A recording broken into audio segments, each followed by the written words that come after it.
Un plan sécheresse qui panse des plaies, mais qui ne prévient ni ne guérit le fond du problème.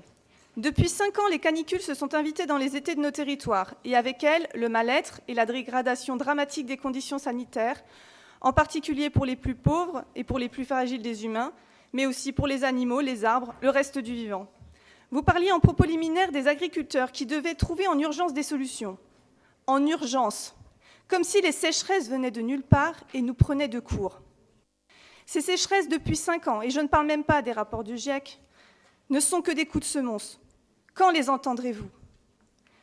2 millions d'euros, pourquoi pas? Cela apaisera peut-être la détresse des collectivités en tension, mais on peut aligner les zéros derrière n'importe quel chiffre. Tant que la prise de conscience et l'action ne sont pas transversales, c'est-à-dire à la base de chaque décision politique, et je dis bien chaque décision politique, il ne s'agira que de gouttes d'eau dans l'océan.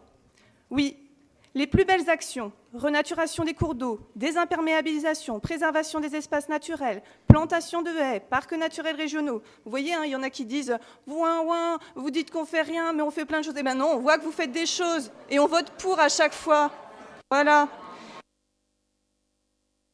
Eh bien, toutes ces belles choses ne pourront jamais compenser. Elles ne pourront jamais compenser. J'aimerais bien que vous écoutiez ça, parce que vous avez l'air de croire qu'on est dans le même temps. L'extension des routes et des autoroutes, le déboisement de nos forêts, de nos bosquets, de nos haies, l'artificialisation de nos champs, la pollution de nos sols et surtout le gaspillage continu de nos ressources.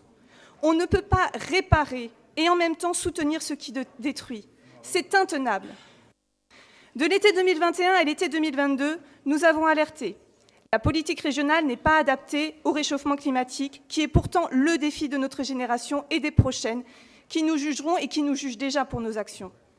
Nous avons alerté et vu la majorité distribuer des millions d'euros à de grands projets inutiles, à des multinationales, au développement d'une agriculture intensive et grande consommatrice d'eau, ou à des projets touristiques puérils, comme le Snow World d'Amnéville. On continue d'arracher plus de haies qu'on en plante, de polluer plus qu'on assainit. Ce n'est pas vous qui allumez l'étincelle, monsieur Rotner, ni votre majorité, mais c'est vous qui aurez préparé les feuilles sèches et le bois qui craque pour nourrir le brasier. Et nous n'aurons plus d'eau pour l'éteindre. Et finalement, après cet été caniculaire, la majorité des Français et des Françaises ont compris qu'ils souffriraient de leur vivant du changement climatique.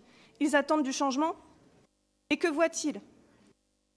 Pour couvrir des pistes de neige, arroser du maïs sous un soleil de plomb, lessiver des usines et des centrales, remplir des piscines particulières, on sacrifie nos enfants.